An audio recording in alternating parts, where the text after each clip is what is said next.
Kasus dugaan korupsi infrastruktur Base Transceiver Station atau BTS 4G Kominfo masuk tahap penyidikan.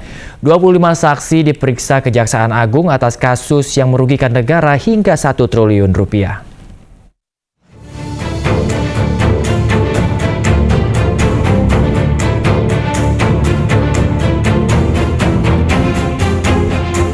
Bahwa kerugian diperkirakan 1 triliun dari jumlah kontrak 10 triliun. Kalau terkait dengan BTS, ini bukan soal korupsi, kita itu masa pastikan dia korupsi.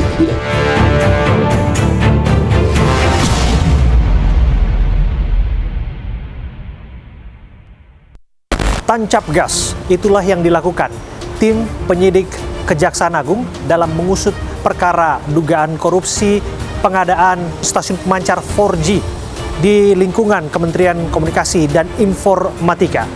Kejaksaan Agung di sini bisa menjadi epicentrum yang menggetarkan publik apabila berhasil mengungkap aktor kejahatan kerah putih yang diduga merugikan negara 1 triliun rupiah.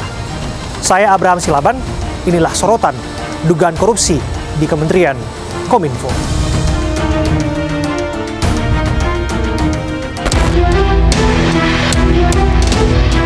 Kejaksaan Agung tancap gas memeriksa 4 orang saksi terkait kasus dugaan korupsi penyediaan infrastruktur Base Transceiver Station 4G di Kementerian Komunikasi dan Informatika tahun 2020-2022.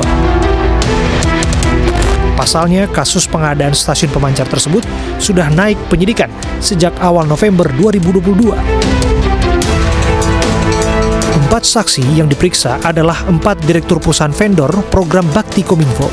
Mereka adalah Faisal Novianto, Direktur Utama PT Media Telematika Jaya, Roni Dosonugroho, Direktur PT Adiwinsa Telecommunication, RA, Direktur PT Simetri Contracting Indonesia, dan AI, Direktur PT Kedung Nusa Buana. Mas Abraham, silakan. Terima kasih. Tumben nih mampir ke rumah kita nih. Ya betul Pak, ini ada hal yang memang harus kita bicarakan Pak. Ini kaitannya dengan urusan negeri yang harus bersih korupsi. Aduh, ngeri nih. Saya dengar belakangan ini lagi tancap gas urusan korupsi di lingkungan Kominfo, betul Pak? Ada yang kita tangani sekarang. Kita lagi melakukan penyidikan umum ya terhadap perkara yang terkait dengan proyek-proyek di Kominfo. Ya, di jumlah nilai proyeknya sekitar 10 triliun. 10 triliun? Ya. Saya dengar juga nggak tanggung-tanggung potensi kerugian negara. Bisa sampai 1 triliun, betul Pak? Jadi potensi kerugian menurut perhitungan penyidik sementara, tapi belum clear ini. Karena kami harus konsultasi dulu dengan ahlinya, BPKP, ya Ahli Keuangan Negara, Ahli Kerugian Negara, ya. Itu sementara penyidik masih menyimpulkan 1 triliun. Kemungkinan lebih.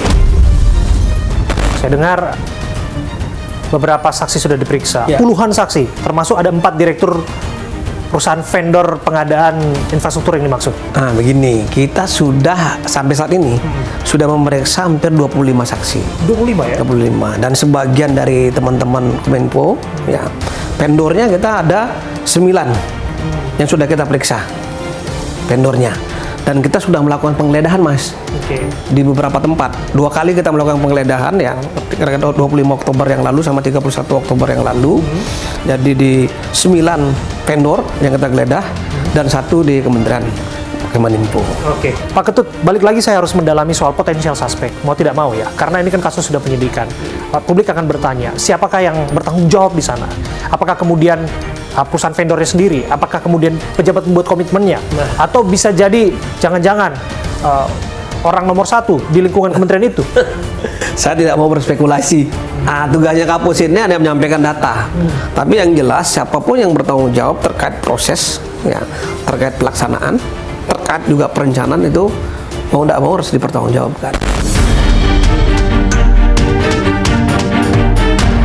Dalam pengusutan perkara dugaan korupsi BTS 4G, Kejaksaan Agung sudah lebih dulu menggeledah kantor Kementerian Kominfo untuk mengumpulkan bukti-bukti.